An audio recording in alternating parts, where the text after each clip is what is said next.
So, now I'm going to show you how to tape with a bazooka. This is a bazooka pump. This is called a gooseneck. If you're not familiar with it, chances are, if you have to be told that this is a bazooka pump and this is a gooseneck, you probably shouldn't be playing with one of these, alright? This is a bazooka. They sit there and they say that this is probably the most complicated non-power tool in the world. It's got thousands of little screws. It's got a little tiny razor blade in it that cuts the tape when you pull on this. It's got a little flapper on here, little flapper that pushes the tape in place as it runs through. This entire tube fills up with mud with a steel cable in it. So as this thing spins, it winds up the cable and forces the mud out. Very, very neat, okay? But again, too, if I have to tell you this, chances are you're not going to be running it. I've been running this thing probably close to 40 years. They really haven't changed much. They've changed a little, but this is pretty much what the original bazooka looked like when they came out with this type.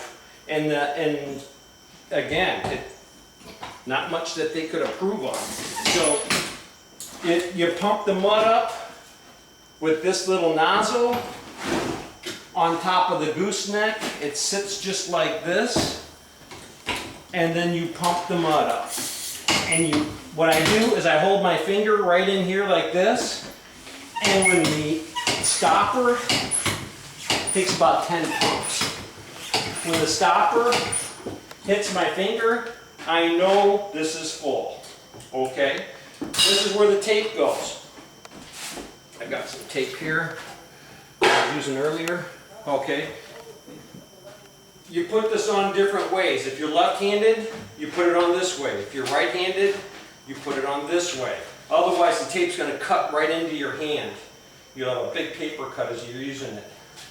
I stick this on here. Feed it through here, like this, and it's ready to go. It's ready to use.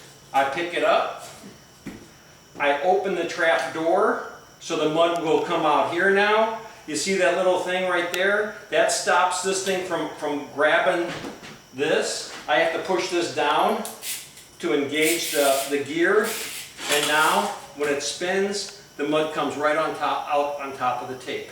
So let's do some taping. I tape these couple of seams here by hand. So now I'm just going to tape the rest of these. And it just puts it all out, all by itself. I have a couple little tabs here. And I have a ceiling here too. And understand this is 9 foot. I have a hard time reaching 9 foot from the floor because I'm not 8 foot tall. But what I do have is I have a long wipe down knife that I put on the end of a thing. This is my long wipe down knife. I've used this for years.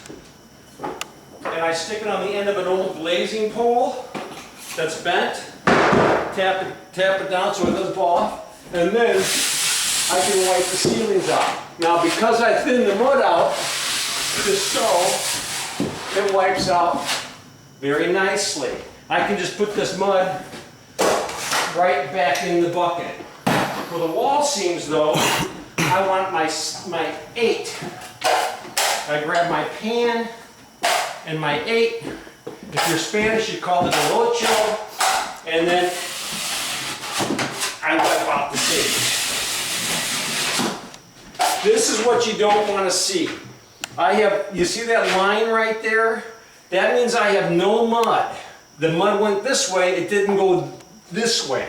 So I have to make sure I get the mud to flow out on both sides of the tape. Otherwise, I'm just going to have blisters. I'm going to have all these blisters. Blisters are not good. You ever get sunburnt?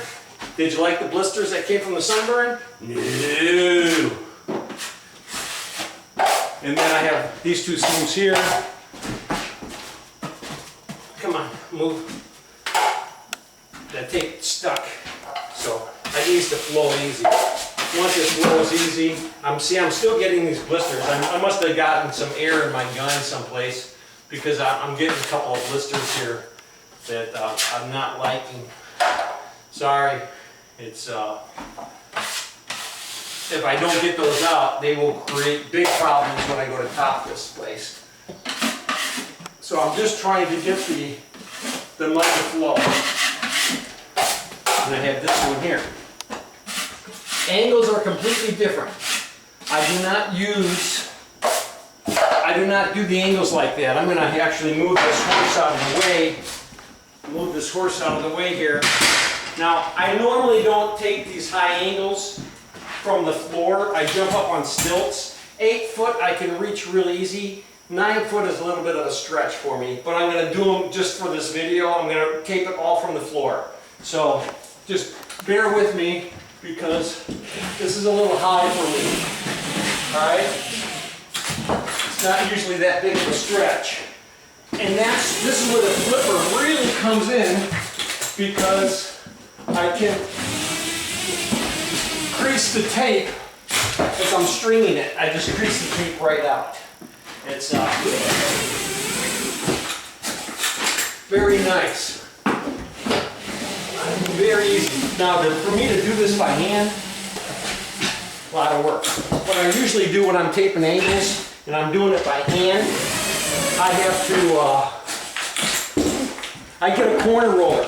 You can buy them. They're corner rollers. You can buy them at any hardware store, and it's for rolling paint in the corners. And I will dip my mud. I will pre-cut my angles, and I will dip my corner roller in a bucket of mud, and I will mud up my angles that way, and then stick my tape in and wipe it out. But again, for a house this size, it would take me forever. This is a roller. This is what actually sets the tape. It sets the tape in and kind of wipes it out. Well, it doesn't wipe it out. It really just sets the tape. That's what it does. It makes the tape so I can do something else with it. And but it's, again, I'm not usually doing this 9 foot in the air. 8 foot's much easier. But I have nothing in this house that's 8 foot. Everything is 9 foot plus. People are either getting taller or they just like a whole bunch of wasted space above their head because maybe they're airheads. I don't know. It's just, everything just went up. And, all right. That's rolling it out. Hey, I want to thank you for watching. I hope it's educational. I hope you've learned something. So if you really like what you see, please subscribe.